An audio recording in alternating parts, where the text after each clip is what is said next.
Hi, team. This is George. Well done with the conversations and discussions in week 1 and 2. Appreciate all the effort you put into class. We are into week 3, and we're going to be specifically talking about motivation, emotion, and mental models. I want to take a few minutes to talk about emotions because they are so important and quite often misunderstood. Why do we care about emotions? Well, we care about emotions because it's pretty simple. They drive everything that you do.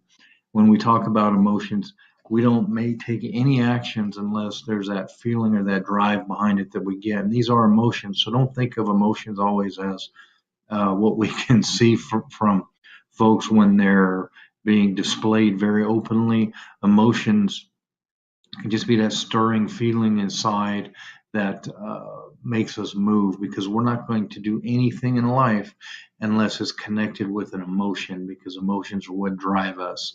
So just kind of keep that in mind. So now, if you know how to control that emotion and how to not really control it, but know how to focus it, because that's a big thing with peak performance and everything else is where you place your attention. And I saw this quote here from Jonathan Martinson. I'm not sure. I probably mispronounced that very poorly, so my apologies. Uh, but feelings are much like waves. We can't stop them from coming, but we can choose which ones to surf.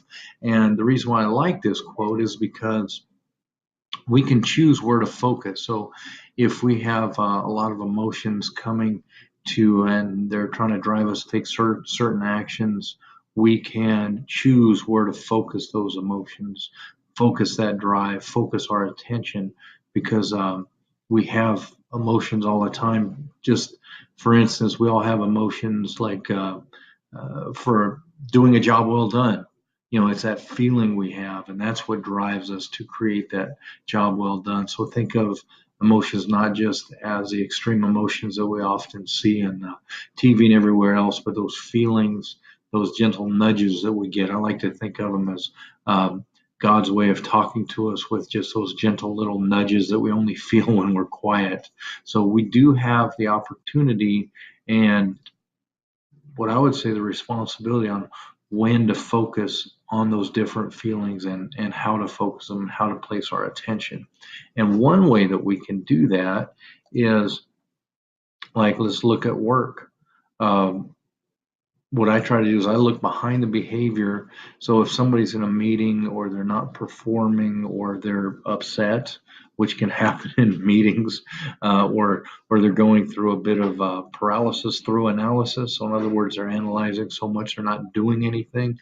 Try to find out the emotion that's causing all this. So that's behind the behavior, behind the question, everything else. So where is it actually coming from? And if you could see that emotion or figure out that emotion, that's the point that you can motivate.